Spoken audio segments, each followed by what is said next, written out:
பெண்கள் சொல்றாங்க எங்களோட உடை எங்களோட உரிமை, நாங்க போற Dress தப்பு கிடையாது, பாக்குறவங்க பார்வையில தான் தப்பு இருக்கு அப்படின்னு சொல்றாங்க. சரி, சூப்பரான விஷயம், ரொம்ப அருமையா பேசுறீங்க. உங்களோட Dress பத்தி சொன்னா அந்த பெண்கள் வாதி எல்லாமே எனக்கு அகைன்ஸ்டா வந்துருவாங்க. ஒரு ஆண் ஒரு இன்டர்வியூ போறேன், ஏதோ ஒரு கவர்மெண்ட் இன்டர்வியூ அட்டெண்ட் பண்றேன், எங்க வர்க்குக்கு போறேன், ஓகே, ஒரு 4 பட்டன் அவுத்து விட்டுட்டு நல்லா தூக்கி போட்டு நல்லா தவுலத்தா ஹேர்லாம் கலர் பண்ணிட்டு காதுல கம்பல் போட்டு நல்லா செயின் பிரேஸ்லெட் எல்லாம் போட்டு போனா என்ன சொல்லுவீங்க? போது பாரு பொறுக்கி முடி எப்படி வெட்டிருக்கு பாரு, கம்பல் போட்டு இருக்குது பாரு அப்படின்னு சொல்ல மாட்டீங்க? அப்போ ஒரு ஆடை என்ன நமக்கு சொல்லுது? நம்ம போற Dress தான் நம்ம யாருன்ற மதிப்பையும் மரியாதையும் தீர்மானிக்குது. அப்போ பெண்கள் எப்படி வேணா ட்ரெஸ் பண்ணலாம், ஆண்கள் இப்படி தான் ட்ரெஸ் பண்ணணும். ஏங்க நான் ஆண் பெரியவங்க பெண் பெரியவங்க நான் பேச வரல, எல்லாமே ஒரு உயிர் தான். பெண்களுக்கு என்ன மதிப்பு மரியாதை இருக்கோ ஆண்களுக்கும் இருக்கணும், பெண்களுக்கு என்ன சுதந்திரம் இருக்கோ ஆண்களுக்கும் இருக்கணும், பெண்களுக்கு என்ன உரிமை இருக்கோ அதே மாதிரி தான் ஆண்களுக்கும் இருக்கணும். ஒருத்தர் சக மனிதனா மதிங்க. இங்க நீ பெரியவன் நான் பெரியவன் என்னங்க பேசிட்டு இருக்கீங்க நீங்க? இந்த வீடியோவோட ஃபர்ஸ்ட் கமெண்ட்டாக ஒரு விஷயத்தை பின் பண்ணியிருந்தாரு. ஃபுல் வீடியோ பார்த்துட்டு வந்துட்டு உங்கள் கமெண்ட்டை பதிவு பண்ணுங்கள் அப்படின்னு சொல்லிட்டு. சரி ஓகே, ஃபுல் வீடியோ என்ன அப்படின்னு சொல்லிட்டு நான் போய் அவரோட பேஜில் பார்த்தேன், பின் பண்ணி வச்சிருந்தாரு. ஃபுல் வீடியோ பார்த்ததுக்கப்புறம் தான் தெரியுது இவர் ஆரம்பத்துலேருந்தே கடைசி வரையுமே தப்பாக தான் பேசியிருக்காருன்னு. இவர் ஒரு வீடியோவை எடுத்து வச்சு பேசியிருந்தார். அங்கே நடந்தது என்னன்னு கூட தெரியாமல் உமன் வந்துட்டு உமன் கார்டு வச்சு நல்லா ப்ளே பண்ணுறாங்க. வீடியோ பார்த்தாலே தெரியுது யார் மேலே தப்புன்னு. அது எப்படி பார்த்தாலே தெரியும் யார் மேலே தப்புன்னு? விசாரித்து பார்க்கணும், இல்லை வந்த நியூஸஸ் என்னென்னு கேட்கணும்.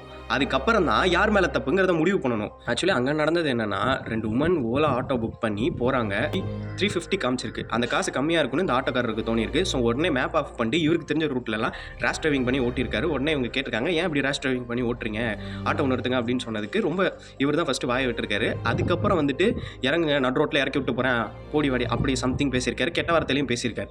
அதுக்கப்புறம் வாக்குவாதம் முத்தும் போது அந்த ஆட்டோக்காரர் தான் இந்த 2 பெண்கள் மேலே முதல்ல கை வச்சிருக்கார். பார்க்க நார்த் இந்தியன்ஸ் மாதிரி தெரியவும் வெளியூர்லேருந்து வந்து இங்கே என்ன உங்களுக்கு இவ்வளோ திமிரா பேச்சு அப்படிங்கிற மாதிரிலாம் கேட்டிருக்காரு. அதுக்கப்புறம் தான் இந்த பெண் வந்துட்டு அவரை செருப்பை கழட்டி அடிச்சிருக்காங்க. அங்கே அவங்க பண்ண தப்பு பப்ளிக்கில் அப்படி செருப்பை கழட்டி அடிச்சிருக்க கூடாது தான். பட் என்ன பண்ண முடியும்?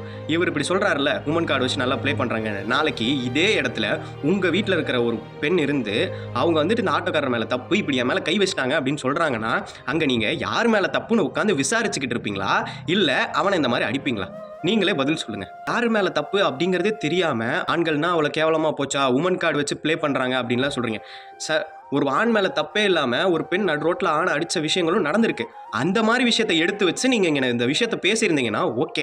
தென் இன்னொன்று சொல்லி, உமன்ஸ் இப்படிலாம் ட்ரெஸ் பண்ணுறாங்க, அதுக்கு நான் பசங்களை கம்பேர் பண்ணி பேசுகிறேன்னு ஒரு எக்ஸாம்பிள் சொல்லியிருந்தீங்களே, இன்டர்வியூ போனால் இப்படி போகலாமா அப்படி போகலாமான்னு. எந்த பொண்ணு இன்டர்வியூக்கு இப்படி டிரான்ஸ்பரண்ட்டாக ட்ரெஸ் போட்டுட்டு போனதை பார்த்துருக்கீங்க? அப்படி ஒரு எக்ஸாம்பிள் எனக்கு சொல்லுங்கள். இந்த இன்டர்வியூக்கு போகிறதுக்கு, ஸ்கூலுக்கு போகிறதுக்கு, காலேஜுக்கு போகிறதுக்கு, இதுக்கு எல்லாத்துக்குமே ட்ரெஸ் கோட் இருக்குது. இந்த தான் எல்லாருமே ஃபாலோ பண்ணுவாங்க. அப்படி இருக்கும்போது இந்த ஒரு சின்ன நாலேஜ் கூட இல்லாமல் இந்த 2 விஷயத்தையும் நீங்கள் கம்பேர் பண்ணி பேசுகிறீங்க. பையனுக்கும் பொண்ணுக்கும் சட்டம் எல்லாமே ஒரே மாதிரி இருக்கணும், பொண்ணுக்குன்னா எல்லாரும் வந்து பேசுகிறாங்க, பசங்களுக்கு சப்போர்ட்டே இருக்கிறது இல்லை, அந்த மாதிரி வீடியோவில் பேசியிருந்தீங்க.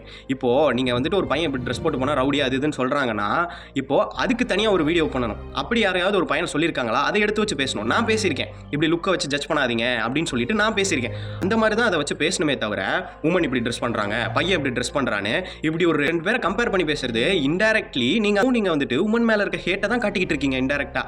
இதோட லாஸ்ட்டில் இவருக்கு நடந்த ஒரு இன்சிடென்ட்டை சொல்லியிருந்தாரு. இவருக்கு நடந்த ஒரு பேட் இன்சிடென்ட்னால இப்போவும் இந்த வீடியோ முழுக்கவுமேனாலையும் தென் இவருக்கு உமன்ஸ் மாடர்ன் ட்ரெஸ் போடுறதுல ஏதோ பிரச்சனை இருந்திருக்கு. இதனாலையுமே அவருடைய ஹேட்டை முழுக்க இந்த வீடியோவில் கொண்டு வந்து பேசிட்டார். அங்கே அந்த ஆட்டோக்காரரு ட்ரெஸ்ஸை ஒழுங்காக போடுங்க அப்படிங்கிற சொன்ன ஸ்டேட்மெண்ட்டுக்கு தான் உமன்ஸ் அப்படி ட்ரெஸ் பண்ணுறாங்க, பசங்க எப்படி ட்ரெஸ் பண்ணால் ஓகேவா அப்படிங்கிற மாதிரி பேசியிருந்தீங்க. அங்கே அவங்க டிஷர்ட் பேண்ட் போட்டு போயிருந்தாங்க. அதில் என்ன டிரான்ஸ்பரண்ட்டாக தெரியுது? நீங்களே சொல்லுங்கள். அந்த வீடியோவில் நீங்களும் தானே அதை பார்த்தீங்க. உங்களுக்கு ஒரு சைடு உமன் மாடர்ன் ட்ரெஸ் போடுறது பிரச்சனை, இன்னொரு சைடு அவங்க ஒரு ஹேட் இருக்குது, அதை மொத்தமாக கொண்டு வந்து இந்த வீடியோவில் கொட்டிட்டீங்க. அவ்வளோதான். ஒரு முழுக்க ஏதோ ஆண்களுக்கு சப்போர்ட் பண்ணுற மாதிரி 2 சைடு பேலன்ஸாக பேசுகிற மாதிரி பேசி முடிச்சிருந்தாலுமே இன்டைரக்ட்லி உமன்ஸ் அடித்து தான் பேசியிருக்கீங்க.